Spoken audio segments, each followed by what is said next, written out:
Humanity, Chapter 2, Part 2, Culture. Cultural knowledge. Cultural knowledge includes beliefs, attitudes, rules, assumptions about the world, and other kinds of information stored in our brains.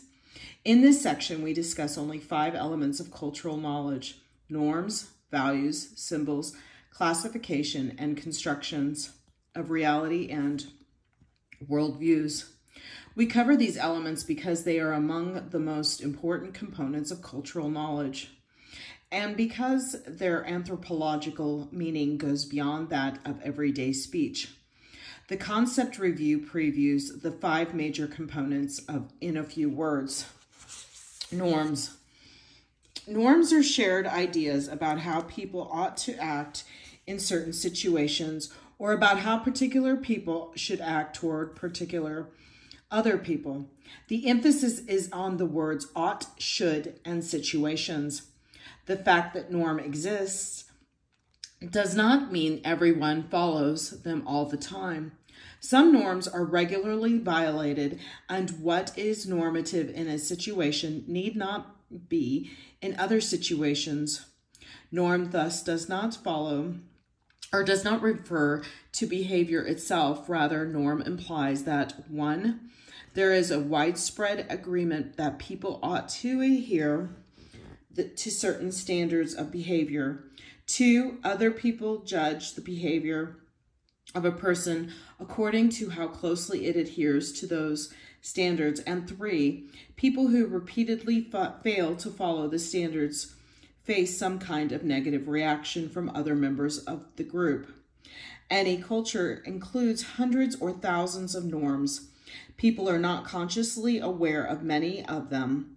For example, the next time you interact with someone, try standing closer than normal and observe their reaction.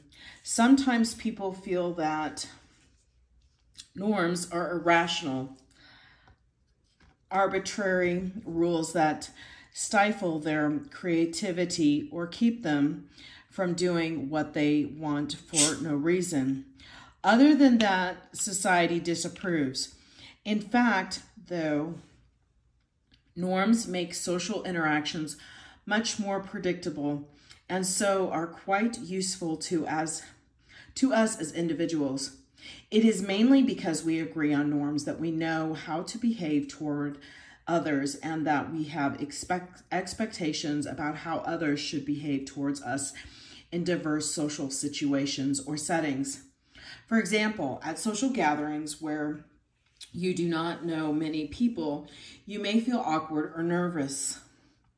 But in your culture, people know how to introduce themselves, so soon you are telling others who you are and asking other guests what they do, what they are studying, and where they are from.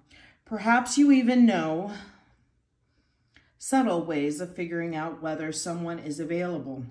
Here and in many other cases in everyday life, we do not experience norms as oppressive.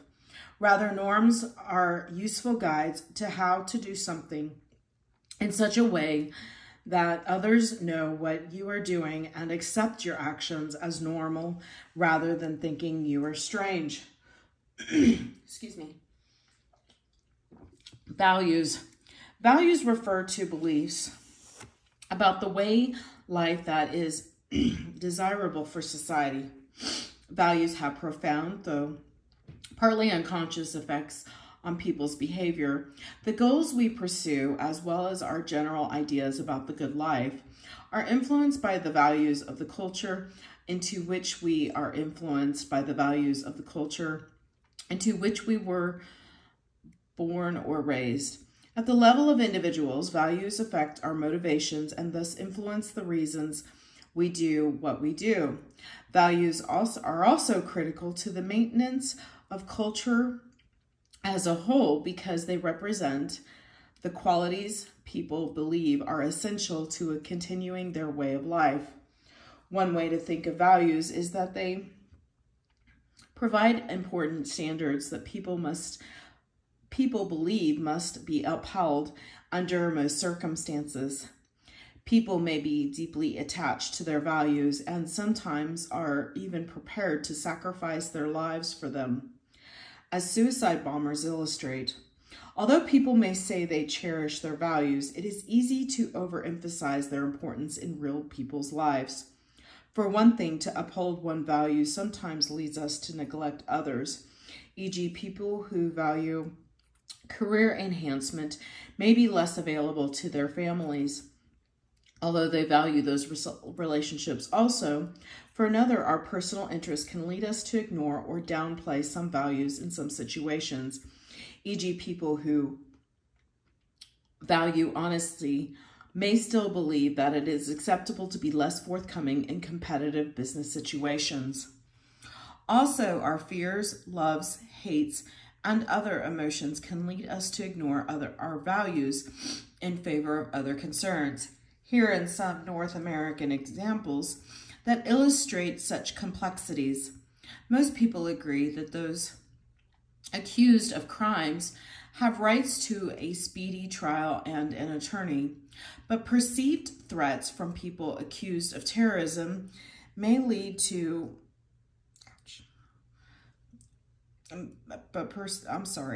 terrorism lead many to agree that these values can justifiably be ignored in some situations. As an abstract moral value, prisoners of war should not be tortured, but national security also is important. What should a nation do when national security seems to conflict with upholding human rights? To say that the values are shared does not mean that everyone gives them the same importance, and which values apply often depends on situational rather than absolute factors. Many disagreements about public policy arise from how much weight people place on one of their values as opposed to other values. Something should be done about undocumented immigrants, but should 11 million people be rounded up and sent back to their birth countries to prevent new ones from entering the United States? Should the government build a wall across the southern border? Then there are conflicting values. For instance, there are family values. But what constitutes a family? Many do not think gay and lesbian couples count as families. There are values placed on marriage, which some consider the bedrock of society.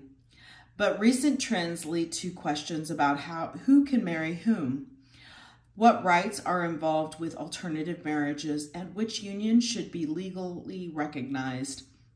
In April 2016, North Carolina legislated that individuals can only use the public restrooms of their birth gender to deter trans people from using the alternative restroom.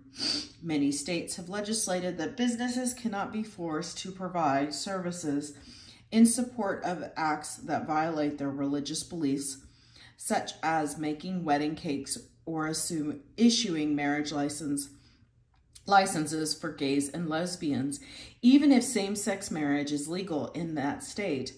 Perhaps you know of older people who favor only traditional marriage and family, but whose opinion changes when one of their children comes out.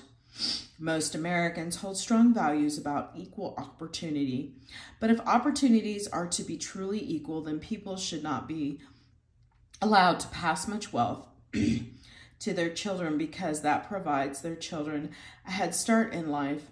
You shouldn't people be allowed to give their wealth to their children if they choose. Excuse me. It is their private property, another value, but children who inherit large amounts of property have done nothing to earn it, which conflicts with values about working for what you have. Symbols. Symbols are things like objects and actions that represent, connote, or call to mind something else. Just as we learn norms and values during socialization, we learn the meanings that people in our group attach to symbols And just as norms and values affect patterns of behavior, so do the understandings people share of the meanings of symbols. For the most part, people's shared understandings about the meanings of actions and objects are conscious. Contrast this to values. We can speak to inquiring strangers about our values and explain to them why we believe they are important. But it is nearly impossible to tell someone why a particular gesture, a way of walking, a style of dress, or certain facial expressions carries the meaning it does rather than some other meaning. We just know, everyone knows, for such things are common knowledge and maybe even common sense. To people who have shared understandings of the symbols, two important properties of the symbols are that their meanings are arbitrary and conventional. Arbitrary means there are no inherent qualities in the symbol that lead to a human group to attribute one meaning to it rather than some other meaning. Thus, the wink of an eye that often means just kidding in some cultures is literally meaningless. In other cultures, conventional refers to the fact that the meanings exist only because people implicitly agree they exist. Thus, at an intersection, a red light means stop, but only because all drivers agree that it does. Many symbols are objects that stand for something important or sacred. A flag, a cross, a wedding ring, a religious text, other symbolic objects have practical uses or functions in the sense that they are useful in everyday life. Not only expensive cars, enormous houses, gaudy jewelry, and clothing styles have practical uses, but also are status symbols. Even individual persons can be symbols. The Queen of England and the Emperor of Japan have little formal power in their nation's constitution. Rather, they symbolize their people's history, traditions, and values. Many citizens are emotionally attached to them despite the expense of maintaining the trappings of their offices. Victor Turner's ideas about symbols have influenced anthropology and other disciplines for decades. Writing in 1967 about objects used in rituals among the Nibindu and indigenous people of Zambia, Turner noted that Nibindu ritual symbols have several properties that make them powerful in the minds of people. Turner called two of these properties multivocality and condensation. Sorry if I mispronounced. Symbols represent many qualities and abstract values simultaneously. Multivocality. They do so by expressing their meanings in a material form. Condensation. That is easy to represent. Think about it. Think about and become emotionally attached to. National flags, monuments to slain soldiers, public buildings, and religious symbols, like statues and crosses, are good examples of these two properties. People become emotionally attached to such symbols, which can come to stand for all that is right and valuable. Some feel that flag burning should be illegal and even treasonous. To many, gun ownership is a symbol for individual rights, and regulation of guns is an infringement of freedom. Heartfelt emotions are expressed when governments want to restrict the right to bear arms. The cross represents more to Christians than just to the death of Jesus. Menorahs are meaningful to Jews, as are headscarves to Muslims. Some Japanese continue to revere their emperor, even though the emperor himself renounced his divinity in 1945.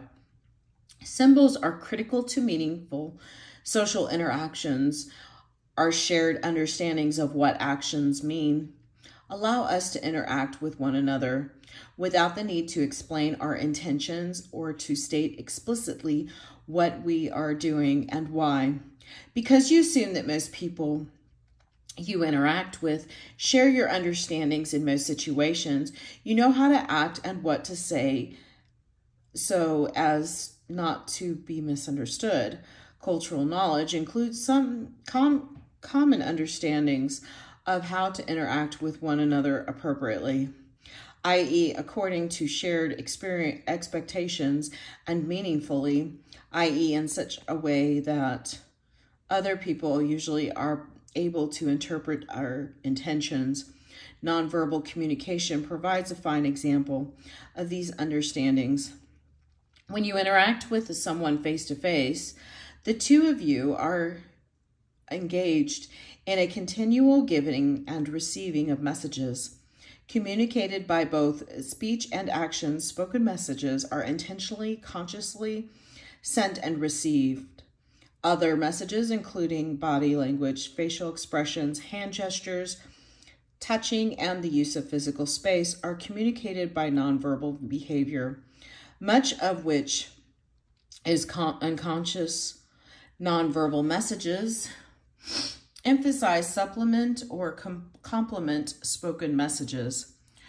We are not always conscious of what we are communicating nonverbally, and sometimes our body language even contradicts what we are saying. Is this how your parents could tell when you were lying? One general point is that cultural knowledge conditions social behavior in ways people do not always recognize consciously, at least until someone's behavior violates our understandings. Furthermore, many gestures and other body movements with well-known meanings in one culture have no meaning or have different meanings in another culture. On a Micronesian island, studied by one of the authors, people may answer yes or show agreement by a sharp intake of breath, a grasp, or simply raising the eyebrows. One may also answer yes by grunting, the grunting sound, That carries exactly the opposite meaning to North Americans. You should signal I don't know or I'm not sure by wrinkling your nose rather than by shrugging your shoulders. Aside from showing the social usefulness of shared understandings of symbolic actions, these examples illustrate one way misunderstandings occur when individuals with different cultural upbringings interact. Raised in different cultures in which gestures and sounds carry different meanings, individuals misinterpret the actions of others based on their own culture's understandings, often seeing the others as rude, unfriendly, insensitive, overly familiar, and so forth. Consider some examples. Arabs and Iranians often stand too close for the Canadian and American comfort zone. In South Korea, it is common to see two young females holding hands or with their arms around each other while walking, but their touching symbolizes nothing about their sexual orientation, nor does two men holding hands. In parts of the Middle East, Japanese are less likely than North Americans to express definite opinions or preferences or to just say no to a request. To outsiders, this reluctance often comes across as uncertainty, tentativeness, or even dishonesty, whereas the Japanese view it as politeness. The common American tendency to be informal and friendly is viewed as inappropriate in many other cultures, where outward displays of emotions are not displayed to mere acquaintances. In a world where the globalization of trade and international travel are a commonplace, it is worth knowing that much of what you know is known to members of other cultural traditions, just as what they know may be unfamiliar to you. Think before you take offense at their actions, and think before you give it. classifications and constructions of reality. The members of a cultural tradition share beliefs about what kinds of things and people exist. They have similar classification of reality, meaning they generally share knowledge of the basic kinds of animals, plants, inanimate objects, and human exist. Another term for this is the cultural construction of reality. From the multitude of differences and similarities that exist in some phenomena, a cultural recognizes, constructs only some features as relevant in making distinctions. The cultural construction of reality implies that different peoples do not perceive the human and natural worlds in the same ways. Natural reality. How a people divide up plants, animals, landscape features, seasons, and other dimensions of the natural world is culturally constructed as just one example. The Hanunoo, an indigenous people of the tropical forests of the Philippines, identified 1,600 kinds of plants. They distinguish 400 more kinds of forest plants than a botanist would. The Hanunoo make fine distinctions between flora because the way they use the forest for slash and burn farming, discussed in chapter 7. It is not that the botanist is right and the Hanunoo is wrong, but that they use different criteria to construct their plant classification. How people culturally construct natural phenomena influences how they define and use nature. Plants, animals, minerals, waters, and the like are classified not just into various kinds, but also into various categories of usefulness. For example, what one group considers food is not necessarily defined as food by another group.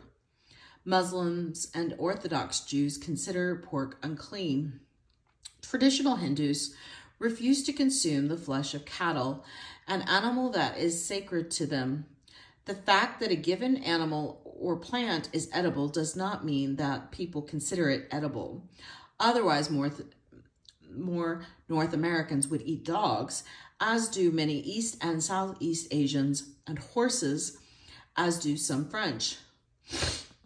Finally, people of different cultures differ in their beliefs about the kinds of things that do and do not exist. Some people believe in witches who use malevolent supernatural powers to harm them. Traditional Navajo believe that witches can change themselves into wolves, bears, and other animals. The Takana people of the Bolivian rainforest believe that a spirit of the forest controls the animals they depend on for meat. So when meat is scarce, a Tucana shaman makes supernatural visit to the abode of the forest spirit. He promises to magically kill a certain number of humans and to send their souls to the forest spirit in return for the spirits releasing the animals so the hunters can find game. As the Navajo and Tucana examples illustrates, not only do different cultures classify objective reality in different ways, sorry about that, but they also differ in what reality is. One culture's definition of reality may not be the same of that of another culture. Social reality. Countless generations of people in a particular culture found ways of ordering and classifying phenomena into categories. However, human senses can be misleading. The earth is not truly flat, although it appears to be from ordinary perceptions. The only sun appears to move across the sky. Rocks are not completely solid. Life forms change, but too slowly for humans to notice in their lifetime. Only in the last few centuries have systematic observations and experiments allowed scientists to realize the limitations of our sensory impressions.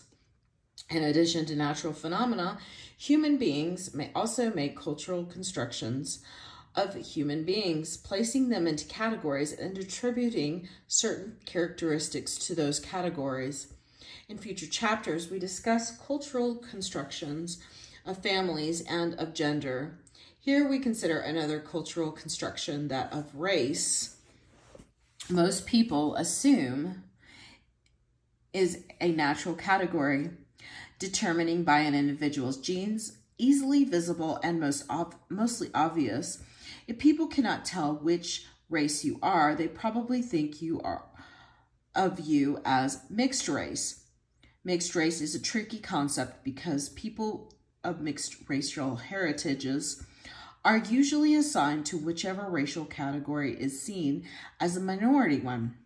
Figure 2.1 illustrates the complexity and confusion surrounding racial classification.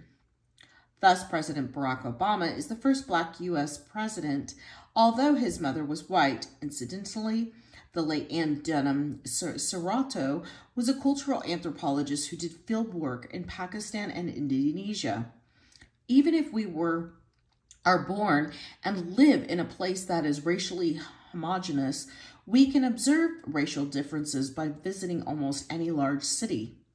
Race certainly seems natural. Most anthropologists disagree. They argue that race is not, in fact, a natural category, but a cultural construction of people based on perceptions and distinctions that arise more from cultural than from biology. What does this mean, and why do most anthropologists believe it?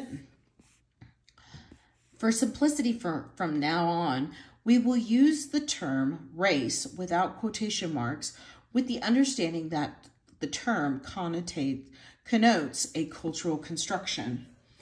Here is a close-up of this.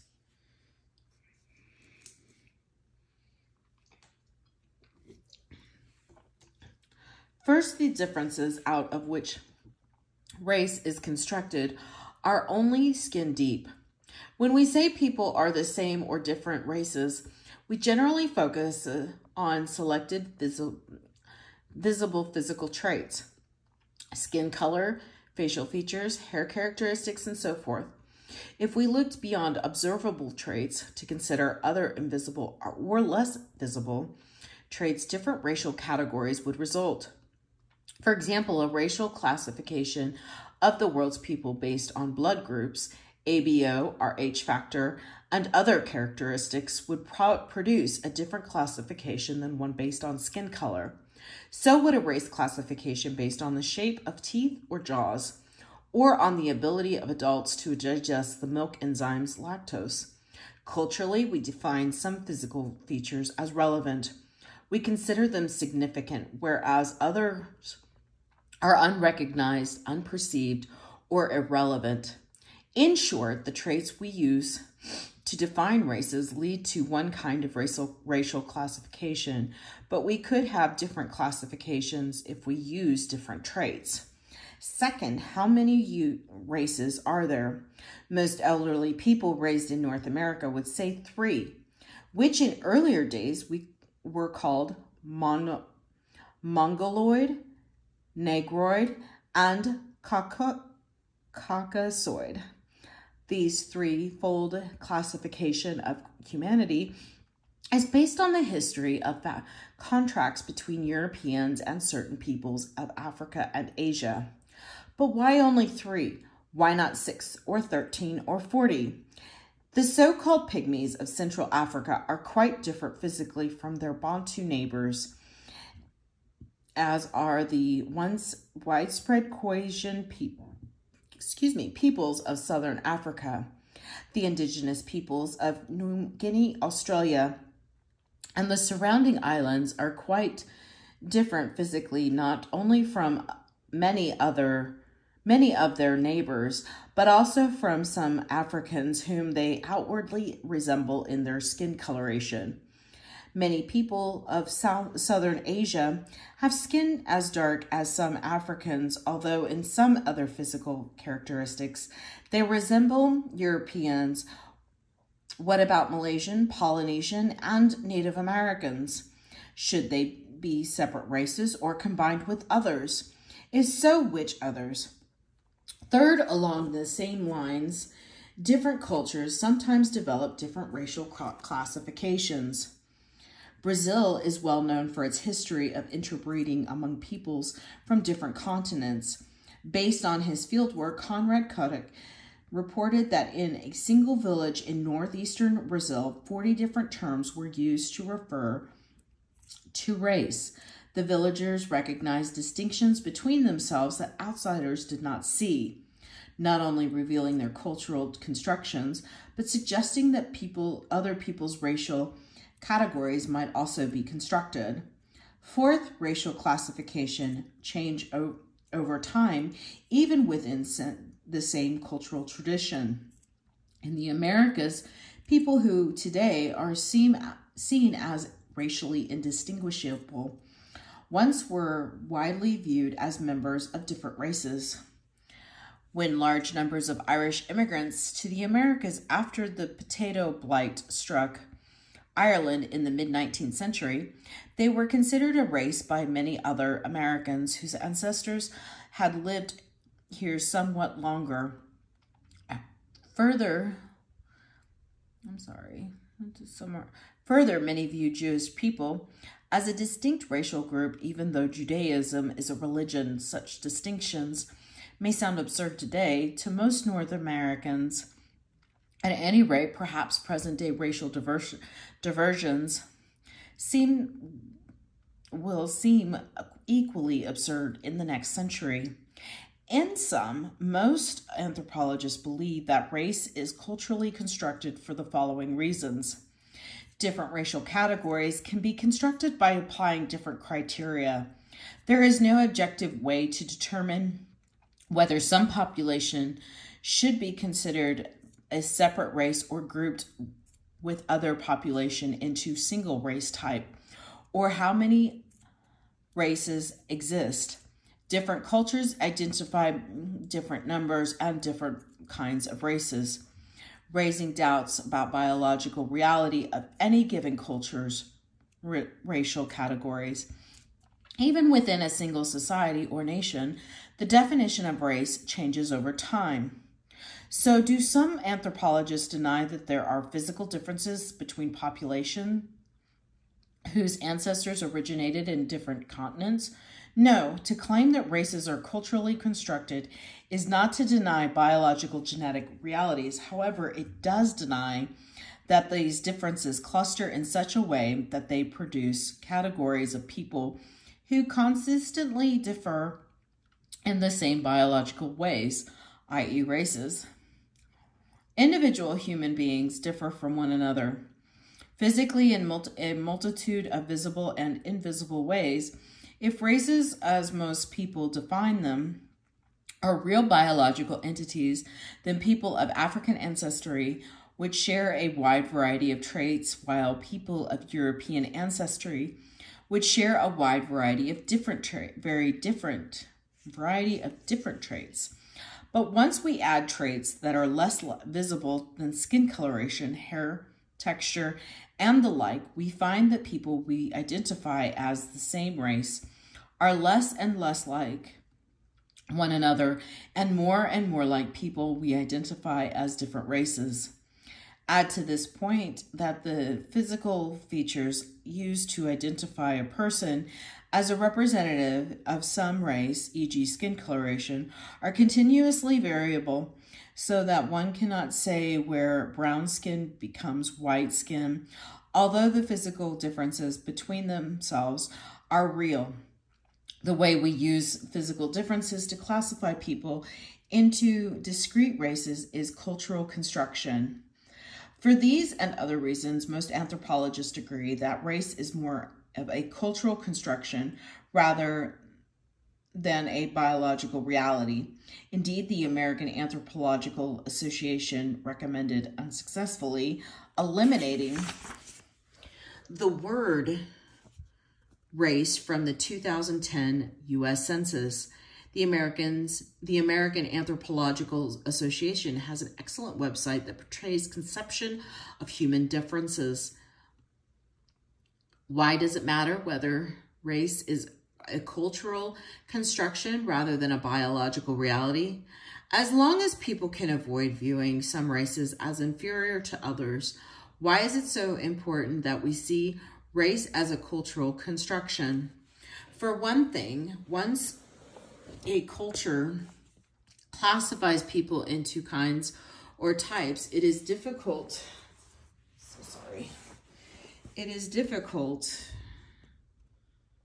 to avoid ranking the types according to some measures of quality or inborn talent. Familiar qualities include intelligence, work ethic, athletic ability, and musical talent.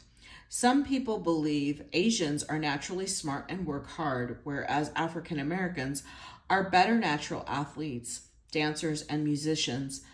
From such seemingly innocent stereotypes, we too easily conclude that the natural talent that puts many Asians near the top of their class and explains why so many African Americans succeed in athletics, dance, and music.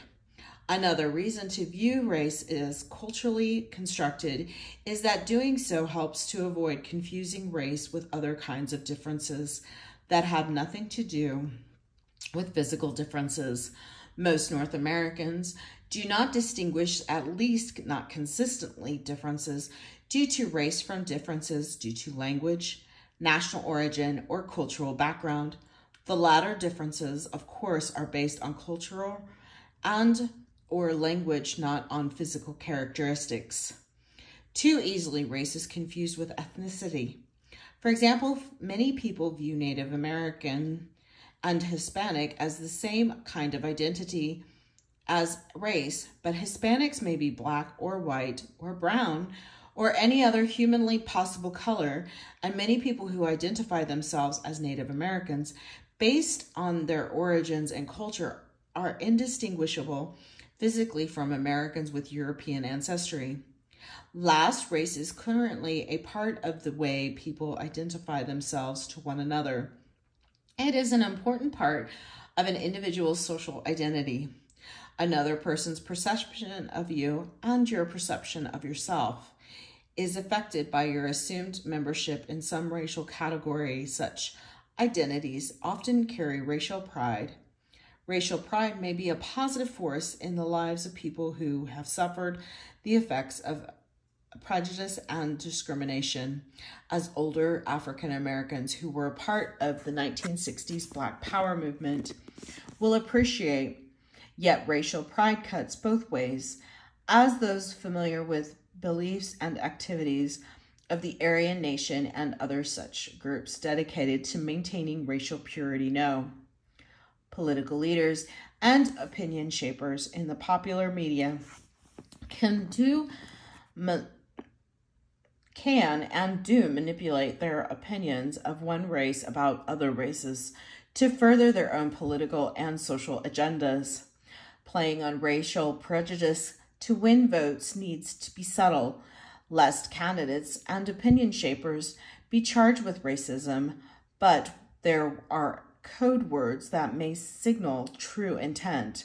The welfare queens of the 1980s have become people who want free stuff. Worldviews. The worldview of a people is the way they interpret reality and events, including their images of themselves and how they relate to the world around them. Worldviews are affected by cultural constructions of reality, which we have just discussed.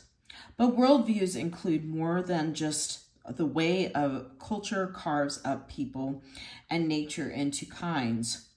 People have opinions about the nature of the cosmos and how they fit into it. All cultures include beliefs about spiritual souls and what happens to souls after their bodies become lifeless in this world. People have ideas about the meaning of human existence, how we were put on earth, who or what put us here, and why. They have notions of evil, where it comes from, why it sometimes happens to good people, and how it can be combated. They have beliefs about what supernatural powers or beings are like, what they can do for or to people, and how people can worship or control them. Everywhere we find myths and legends about the origins of living things, objects, and customs. We have more to say about such topics in chapter 14. These examples also derive from people's religion, but it is most important not to confuse religion, and especially not to think that religion and worldview are synonymous.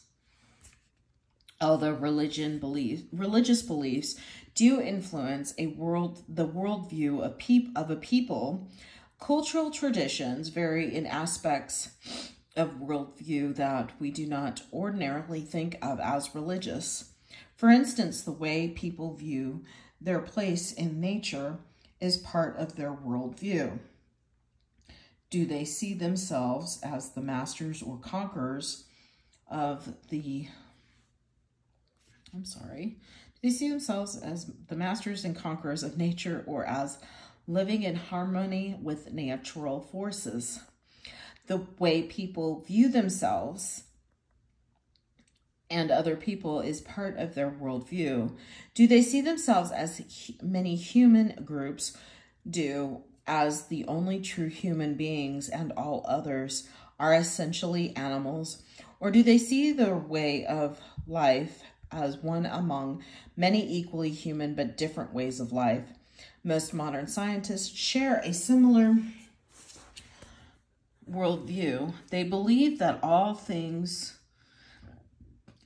and events in the universe have natural causes that we can discover through certain formal procedures of observation, experimentation, and systematic logic. Atheists also have a worldview. Nothing supernatural created the universe and our planet, and everything now works automatically and mechanically with no divine input necessary. Many religious persons claim that such beliefs can lead to disbelief in absolute moral standards with no divine guidance.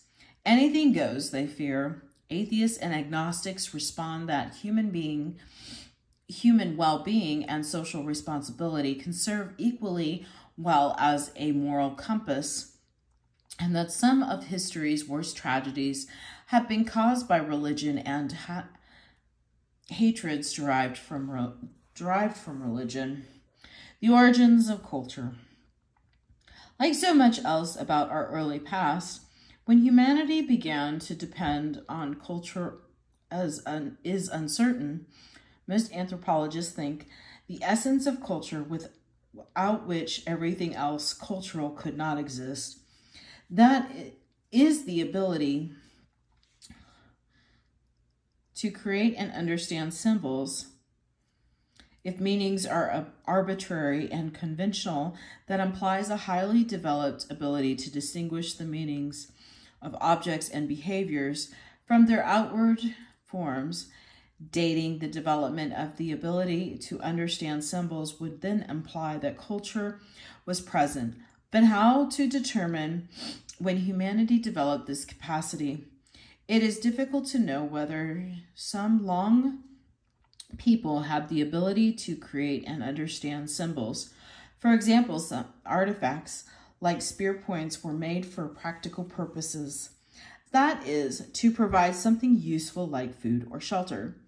Tools are not necessarily symbolic, as shown by the fact that other animals make and use them. Decades ago, tool-making was seen as the hallmark of humanity. But evidence that apes and other animals make tools debunked this idea. See Chapter 11. Painting or carving representations of nature and people would be evidence of symbol use. Famous caves in France and Spain contain impressive paintings of mammals and human handprints. However, these are no earlier than about 40,000 years ago. Music making could be identified. That too could be evidence of symbols. In June of 2009, a team of archaeologists reported the earliest known musical instrument, about 35,000 to 40,000 years ago. A prehistoric group living in what is now southwestern Germany made a flute from a wing bone of a vulture. The flute had at least 5 fingering holes that produced different notes, and the makers modified one end of the bone to make it into a better mouthpiece. The technique for making the flute seemed highly developed, suggesting that flute-making skills developed even earlier. Why people would make a musical instrument is subject to speculation. One commentator suggests that these early inhabitants of Europe produced symbolic objects that embodied complex beliefs shared by a larger community of individuals. Adler, 2009, page 696. If so, then the instruments and perhaps music itself requires the mental ability to create and understand symbols. From Africa, archaeologists uncovered evidence that strongly suggests even earlier symbolic capacity from at least 80,000 years ago. These discoveries included beads, a form of art, and evidence of sophisticated transmission of knowledge that suggests language. In 2007, archaeologists reported evidence that early Homo sapiens from North Africa created objects that carried a meaning beyond their physical properties. An international team of archaeologists excavated marine shell beads that ancient people of Morocco manufactured around 82,000 years ago. Many beads were perforated and had wear patterns indicating that they had been strung and worn on the body. Some were coated with the mineral red ochre, showing that the makers altered the natural color of the shells. It is highly probable that people were decorating their bodies with beads, implying that others understood the beads as symbols of beauty status, family or group identity, or the like. The beads communicated meanings that were not determined by their appearance or other physical properties. The beads communicated group identity or the like. The beads communicated meanings that were determined by their appearance, other physical properties. That is, the beads were symbols.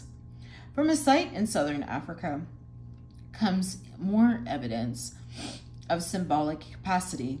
At a cave on the South African coast, known as the Blombas, prehistoric people incised lines in crisscross patterns on ochre rocks. Archaeologists working there found abalone shells in which remains of processed, ground, and powdered ochre were stored. They also found 70 marine shells that had been perforated and strung on a cord to produce a necklace or similar ornament. These remains are between 70,000 and 100,000 years old. In 2012, archaeologists published findings about a site on the South African coast dated to about 71,000 years ago. Here, ancient people used fire to heat the mineral silkite. Heat treating made it easier to flake stone stools accurately and finely, allowing the manufacture of tiny stone tools called microliths, an inch or less in length. Several microliths were attached to a bone or wooden shaft with cords or sticky pitch. When thrown or thrust, the sharp edges of the microlith penetrated the hides of animals more efficiently than a single point attached only to the tip of a spear. To manufacture microliths, prehistoric Africans chipped small pieces of stone flakes off the larger piece of stone, the core. They then reworked the flakes to make effective cutting edges and attach them to a shaft. Thus, 71,000 years ago, prehistoric people in South Africa used fire not just for warmth and cooking, but as part of the manufacturing process. They skillfully struck sharp-edged tiny flakes from heat-treated stones. The final tool was a composite of several stone flakes, cordage, and a shaft. The technology lasted for tens of thousands of years and was thus a tool-making tradition passed down over hundreds of generations. This all implies transmission of sophisticated knowledge using language, probably culture as we learn and experience it today, originated earlier than its physical manifestations in the form of beads, instruments, art, beads, or other symbolic objects. But so far, hard evidence from Africa suggests that humanity clearly had the capacity for culture by around 80,000 years ago. Culture and human life. Anthropologists believe culture is absolutely essential to human life, as it is usually lived in association with other people or in social groups. To be sure, living in social groups does not require culture. Many species of termites, bees, ants, and other social insects live in quite complex groups, yet they have no culture. Gorillas, chimpanzees, baboons, macaques,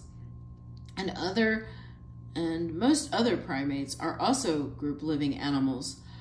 Primatologists have shown that chimpanzees learn to use and make simple tools, share food, communicate fairly precise messages, have intergroup conflicts in which animals are killed, and form relationships in which two individuals who are physically weaker cooperate to overpower a stronger animal.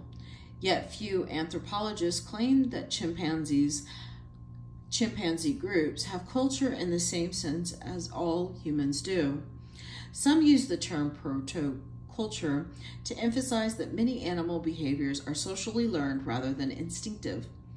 If other group living social animals cooperate and communicate and survive without culture, why do people need culture at all? The main reason boils down to this. The culture of the society or other group into which people are born or raised provides knowledge, information they need to survive in their natural environments and to participate in the life of groups. This knowledge which infants begin to socially learn soon after birth is necessary because humans do not come into the world equipped with a detailed set of behavioral instructions inherited genetically from their parents. Rather, people are born with the prosperity to learn the knowledge and behaviors of the group they were born into from observation, interaction, and communication with members of that group. The title of a 2012 book written by British biologist Mark Pagel phrases the main point concisely. Humans are wired for culture. Culture is necessary for human existence in at least three specific ways. Culture provides the knowledge by which we adapt to our natural environment by harvesting resources and solving other problems of living in a particular place as they grow up. Children socially learn skills for tracking game, gathering wild plants, making gardens, herding livestock, or finding a job, depending on how people make their living in a particular society. Current generations are usually wise to take advantage of this adaptive wisdom learned and passed down by their cultural ancestors. Culture is the basis for human social life. It provides ready-made norms, values, expectations, attitudes, symbols, and other knowledge that individuals use to communicate, cooperate, live in families and other groups, relate to people of their own and opposite sex, and establish political and legal systems. As they grow up, people learn what actions are and are not acceptable, how to win friends, who relatives are, how and whom to court and marry, when to show glee or grief, and so forth. Culture provides our views of reality. We socially learn the concepts by which people perceive, interpret, analyze, and explain events in the world around us. Our culture provides a filter or screen that affects how we perceive the world through our senses. Some objects out there in the world are sensed, others are not. Some events are important, others are ignored. Growing up in a given culture thus leads people to develop shared understandings of the world, which are not the same as truth. In brief, culture is essential to human life as we know it because it provides us with the means to adapt to our surroundings, form relationships in organized groups, and interpret reality. Adaptation, organization, interpretation. These are three of the main reasons culture is essential to normal human existence. In later chapters, we look at some of the diverse ways various cultures have equipped their members to adapt to their environment, organize their groups, and understand the world. Knowledge, cultural knowledge, and individual behavior. How are the shared ideas and beliefs of a group of people related to the behavior and individuals to what real people actually do? This question is important not only for studying other cultures, but also for learning how people think about their own lives and their relationship to society. Is behavior culturally determined? Some believe that culture largely determines or dictates behavior, a view known as cultural determinism. If this idea is strictly true, then the notion of free will might be an illusion. Perhaps culture is pulling our strings, making us believe we have free will. In this view, individuals are carriers and transmitters of their cultural heritage. In fact, the belief we have free will might itself be part of some society's cultural knowledge, ingrained in its members by enculturation. Sorry if I mispronounced. Notice that the cultural determinism view emphasizes some components of culture and de-emphasizes others. For example, norms instruct individuals what to do in particular situations, how to act toward friends, co-workers, and mothers-in-law, how to perform roles acceptably, and so forth.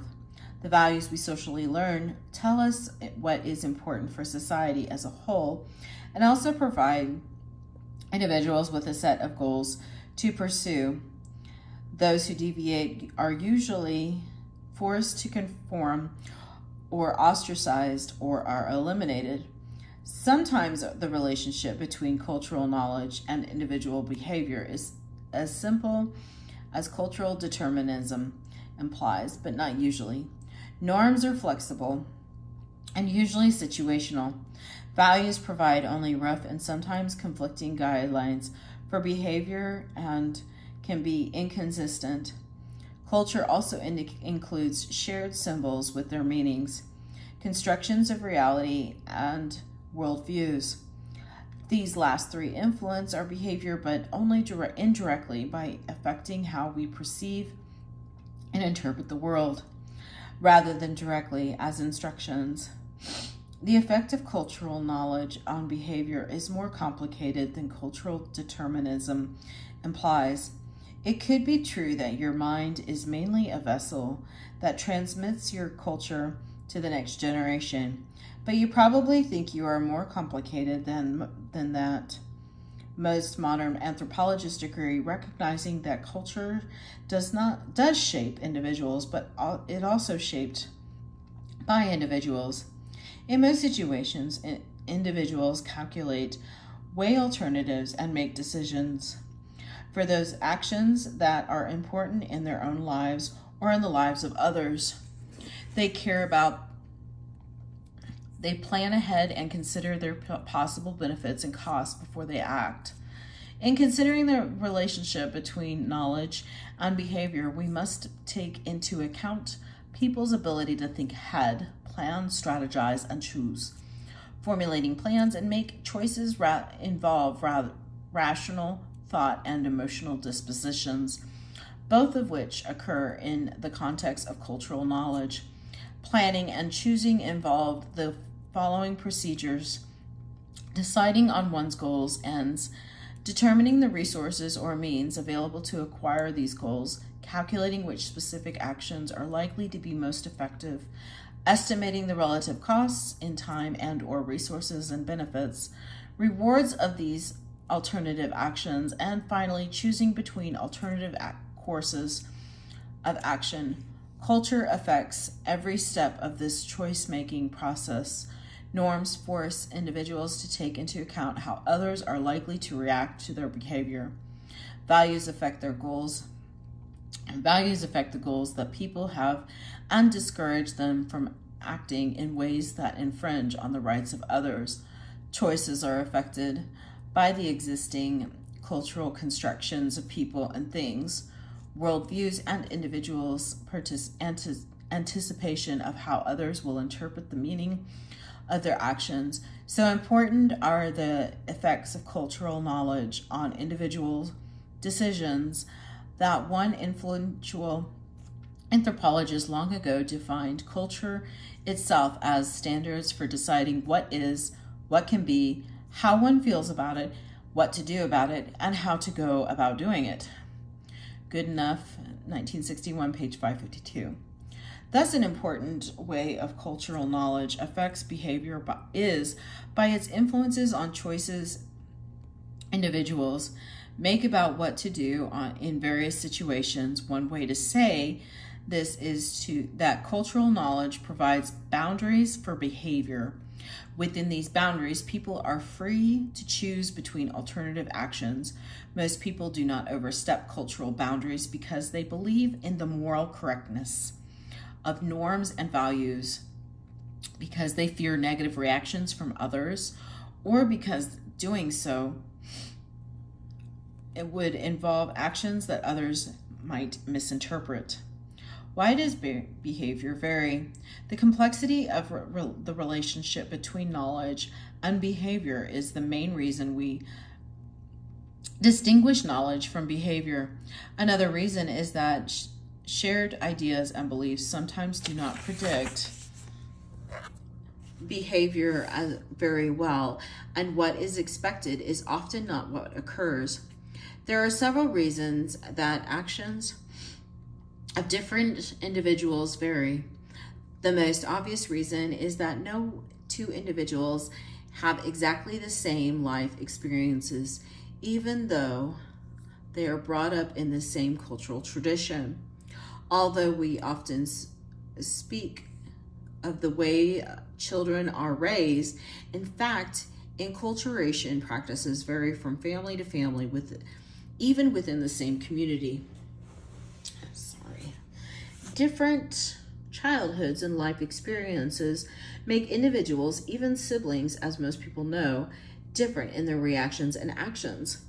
Other reasons for variations in behavior are more subtle. Norms do not always provide unambiguous guidelines for behavior. Generally, you should not lie, but sometimes a small lie is necessary to preserve a personal relationship, to avoid hurting someone's feelings, or to avoid greater harms. Often, two lies are so useful to achieve our personal goals that our private interests take precedence over the norm against lying. As for the values, in many situations, pursuing one worthwhile goal or upholding one value conflicts with pursuing another goal or upholding another value. So people must choose between them. You may believe in the work ethic, value success in your career, enjoy sports, and want to be a good parent. You hold those beliefs, values, and goals simultaneously, but holding a job and advancing career reduces the time we can devote to upholding family values. So we must decide how to allocate our scarce time and energy between activities that are culturally defined as valuable. Also, individuals find ways to justify to themselves and to others violations of norms and accepted moral standards.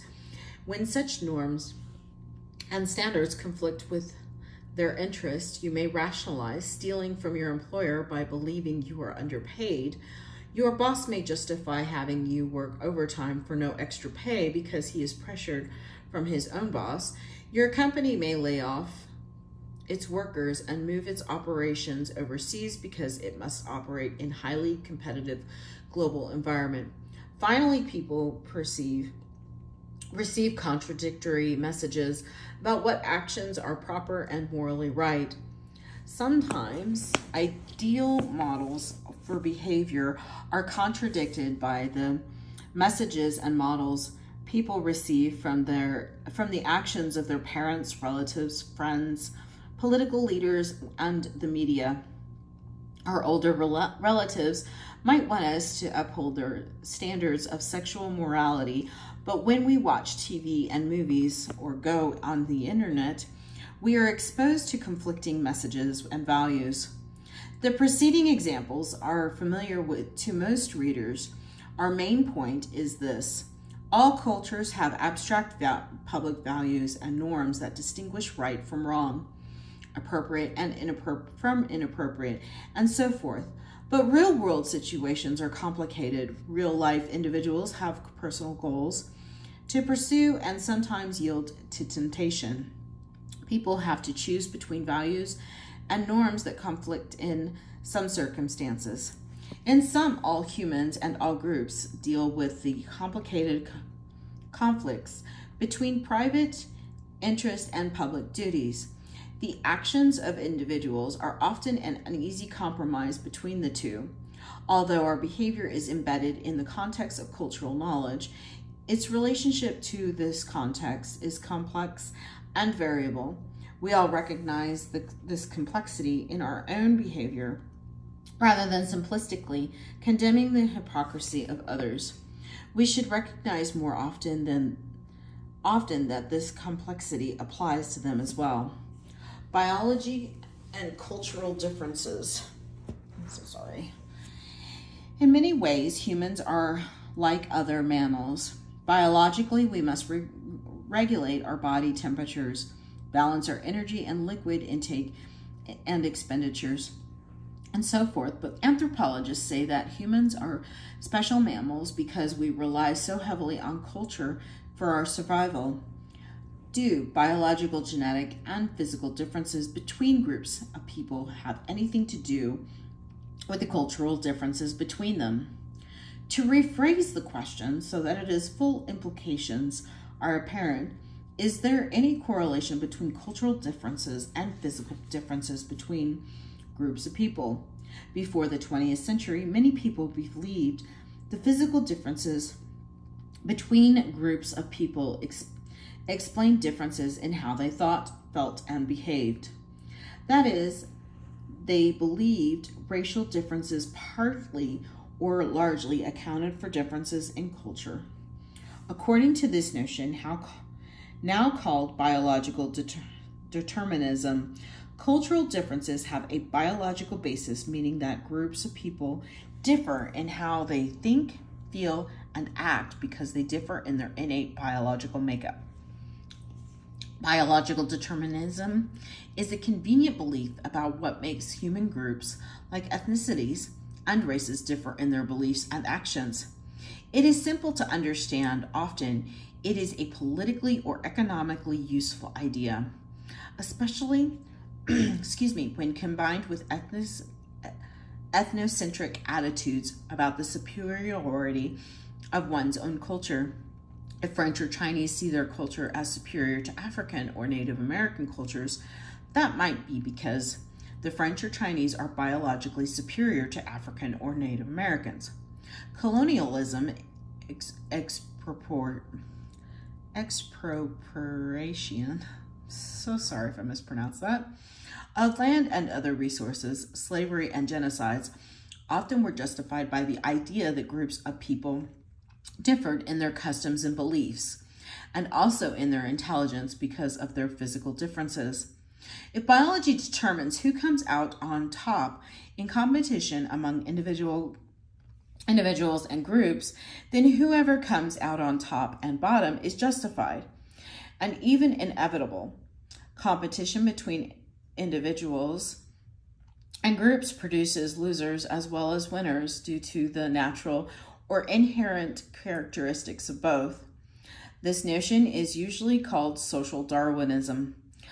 Although it is misapplication of Charles Darwin's theory, anthropologists today reject biological determinism and social Darwinism.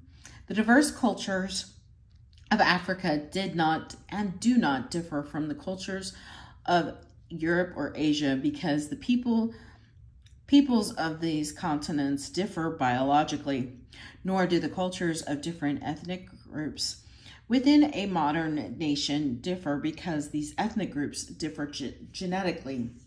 African Americans, European Americans, and Asian Americans do not differ in their beliefs and actions because of their different genetic makeup. To claim that physical differences are largely irrelevant causes for cultural differences seems like a sweeping overgeneralization. Although difficult to prove, evidence for it is familiar to most people. Excuse me. Consider the following 3 facts drawn from everyday life cycle. 1. Individuals of any physical type are equally capable of learning any culture. North America now contains people whose biological ancestors came from all parts of the world. Yet most modern-day African, Korean, South Asian, Irish, and Arab Americans have far more in common in their thoughts and actions than any of them have in common with the people of their ancestral homelands. 2. An enormous range of cultural diversity was and is found on all continents and regions. For example, most West Africans are biologically similar, yet they are divided into many dozens of different cultural groupings. The same disjunction between physical characteristics and cultural diversity applies to people of Northern Asia, Southern Asia, Europe, and other regions. Far too much cultural variability exists within populations that are biologically similar for biological differences to a significant cause of cultural variation. 3. Dramatically different ways of thinking and behaving succeed one another in time within the same biological population and within the same society. Cultures can and regularly do undergo vast changes within a single human generation, as the changes in the countries like China, Brazil, and India since the 1980s so clearly reveal. Because of these and other kinds of evidence, most cultural anthropologists feel justified in reaching the following conclusions. Physical, including racial, differences between human populations are most irrelevant in explaining the cultural differences between them. For the most part, if we want to explain the differences between Kikuyu culture of East Africa and the Vietnamese culture of Southeast Asia, we ignore the physical and genetic differences between the Kikuyu and the Vietnamese. However, for the most part, does not mean to totally. Therefore, there are features in which differences in behavior can be attributed to biological differences between human groups. One well-understood example is the relation between population level, genetic differences, and milk drinking. All infants drink milk, but not all human populations retain the ability to continue consuming milk into adulthood. Milk contains lactose, a kind of sugar, but lactose must be broken down in the small intestine by the enzyme lactase before the body can digest it. Many peoples are lactose intolerant, meaning that they lose the ability to digest milk as they mature. For example, most adults of Eastern and Central Asia and Southern Africa cannot digest fresh milk, nor can most Native Americans and African Americans, but the vast majority of Europeans and people with European ancestry, European Americans, and Australians, New Zealanders are able to digest lactose. as are most people of Central Africa. The obvious reasons for the difference in behavior or in taste is genetic. The ancestors of some peoples were able to drink milk, so milk drinking evolved as a behavioral pattern. This seems to be an example of biological difference, causing a difference in behavior between groups of people. Actually, it is difficult to disentangle cause and effect in this case. It is likely that milk drinking and genetic change co-evolved after cattle were domesticated several thousand years ago. Milk became such a potentially nutritious food that the people who were able to digest it into adulthood had more children. So over many generations, natural selection led more and more people to be able to digest milk. At the group level, milk's food value increased, as did the ability to digest it. This much is a biological change. People therefore responded by raising more cattle to provide more milk, as well as other resources provided by cattle. This is the behavioral response to the biological change as the ability to digest milk increased among the population. More people were able to drink it, so people wanted more cattle, leading to cattle to become more valuable and people to breed more cattle, thus further increasing the supply of food that led lactose-tolerant genes to increase in the population. Put simply, cattle domestication led to a human genetic change, which initiated a cultural response, which led to more genetic changes. This kind of coevolution probably also affected other changes in human diets after people domesticated plants and animals beginning around 10,000 years ago. Cultural universals. Biological factors are relevant to human life in a broader way. Human beings have physiological needs and biological imperatives, just like other animals. To persist over many generations, all peoples develop means of meeting biological needs and coping with environmental problems. If any people fail to do so, they are no longer around. Because humans are both cultural and biological beings, much of what we do is oriented around the satisfaction of biological needs for food, shelter, reproduction, disease avoidance, and so forth. It is partly because of such universal problems that anthropologists have discovered cultural universals or elements that exist in all known human cultural groups. Some cultural universals are obvious because they are requirements for long-term survival in a species that relies on social learning, material technology, and group living.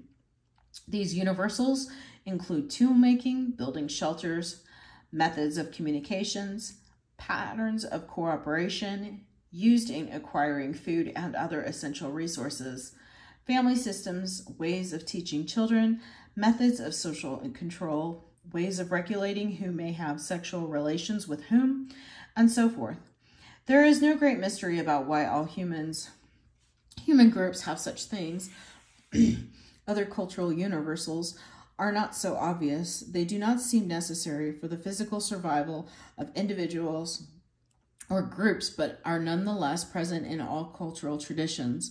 Among these are ways of assigning tasks and roles according to age and gender, prohibitions on sexual relations, incest, taboos, between certain kinds of relatives, organized ways of sharing and exchanging goods, games, sports, and other kinds of recreational activities, beliefs about supernatural powers and rituals used to communicate with and influence them, decorative arts, singing and other forms of music, standards of modesty, customary ways of handling the dead and expressing grief, myths, legends, and folklore, rites of passage that publicly recognize the movements of people through certain stages of life. Although we could not list more cultural universals, our main point is that many of them are not easily explained by the fact that they are necessary for the short or long-term biological survival populations. Perhaps many of these universals exist because they are necessary byproduct of tool-making, group living, culture-bearing, language-speaking, symbol-understanding species. For example, games and singing may bring people together, and decorative arts may be related to status or family differences. Although we call them cultural universals, the precise forms that these and other universals take vary from culture to culture.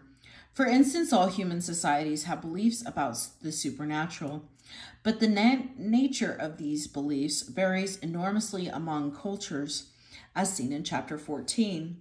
Likewise, people in all societies have prohibitions against sexual relations with certain kinds of relatives, but which the family members are excluded varies from society to society, as discussed in Chapter 9. Male-female differences are important among all peoples, but how people culturally construct these differences vary quite a lot, as described in Chapter 11. Most of the rest of this book deals with these and other cultural variations. It is important to understand that the peoples of the world are overwhelmingly similar biologically, no matter how different they might appear to our perceptions, which are based in part on our cultural constructions. As we cover cultural variations in future chapters, it is also important to realize that cultures are not infinitely variable. Here's the summary. I will cue in so you can read that. This is the end of Chapter 2, Part 2.